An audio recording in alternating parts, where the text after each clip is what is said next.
Ex-Bupati Kutai Kartanegara Rita menjadi sorotan publik setelah Komisi Pemberantasan Korupsi menyita sejumlah aset miliknya. Penyitaan aset dilakukan lantaran Rita diduga menerima gratifikasi dan suap. KPK sendiri telah menyita puluhan kendaraan dan uang miliaran rupiah dalam mengusut kasus ini.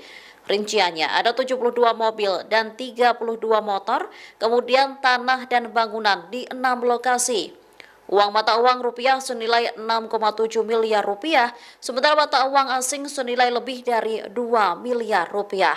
Juru bicara KPK Tessa Mahardika Sugiarto menyebut pihaknya juga menyita dokumen dan barang bukti lainnya. Semua alat bukti itu disita berdasarkan hasil penggeledahan di Jakarta dan sekitarnya pada 13 hingga 17 Mei 2024, serta di kota Samarinda dan Kabupaten Kukar pada 27 Mei hingga 6 Juni 2024. Rita sendiri merupakan terpidana kasus penerimaan gratifikasi dan suap senilai 110 miliar rupiah. Kasus ini berkaitan dengan perizinan kelapa sawit di Kutai Kartanegara.